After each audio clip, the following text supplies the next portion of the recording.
Have you ever wondered what goes into the making of a scholarly journal? You're about to find out as we take you behind the scenes of the creation of an issue of the South Atlantic Quarterly. We'll be looking at Theory Now, a themed issue co-edited by Michael Hart with former SAQ editor Grant Fared. This particular issue marks a transition in SAQ's 110-year history. It was the first issue to come out following a redesign of the journal's image, as well as being the second issue of Michael Hart's tenure as editor. Our award-winning senior designer, Sue Hall, was responsible for undertaking the redesign, working in collaboration with Michael and managing editor Liesl Hampton. Sue developed a new look for SAQ that would reflect Michael's vision for the journal.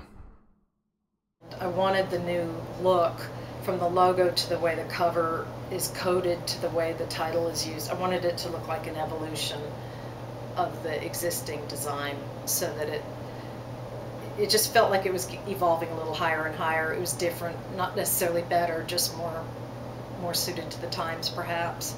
And SAQ is 110 years old, so it's had a whole lot of evolution. And I just wanted it to really feel like something that could feel like SAQ editorially and graphically for the next, 10 years, and then we'll look at it again. Michael Hart, who is the chair of the literature program at Duke University, develops a vision for the general concept for an upcoming issue. He then asks a scholar with expertise in the field to edit a themed issue. That person then solicits essays from a wider group of scholars on the proposed topic. The content for most academic journals is acquired through a peer review system, in which a scholar submits an essay to a journal, and the essay is then read by outside reviewers. The journal editor then reads those reports and decides whether to accept or reject the manuscript. In SAQ's process, the special issue editor edits the manuscripts for the issue. After revisions have been made, he or she submits the manuscripts to Michael, who then reads each essay and decides whether further revision is needed. The accepted manuscripts are ushered through our production process by one of our production coordinators, who oversees a journal schedule and quality control.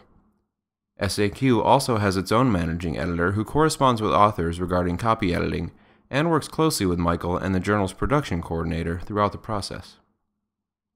Articles are sent to a copy editor either here at Duke University Press or off-site to a freelancer.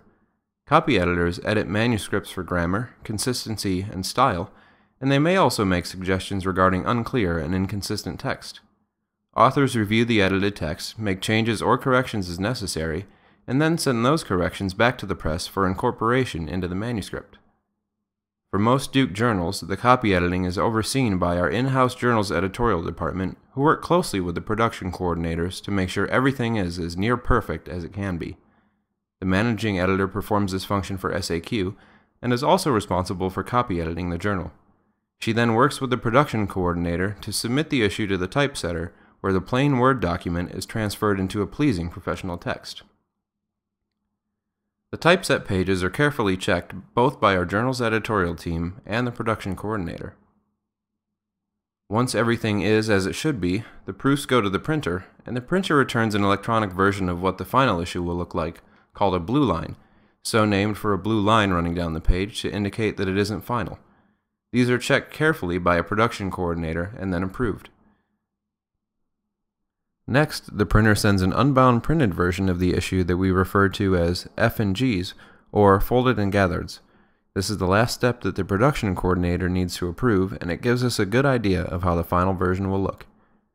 Finally, we receive the finished issue, but the work's not done yet. The finished version of the issue is loaded in PDF form to our online content host, Highwire, and made fully searchable, and the printed versions get ready to be shipped to individual readers, libraries, and bookstores all around the world. Our marketing and design teams spread the word to potential customers about exciting special issues about to enter the critical discourse. Our customer service and warehouse teams manage inquiries, orders, and the logistics of sending the issue all over the world. The issue is also available for scholars to browse and buy at the Duke Press booth at one of the many conferences that we attend, or at your university library. And if you're lucky, you can pick up a copy at your favorite local bookstore.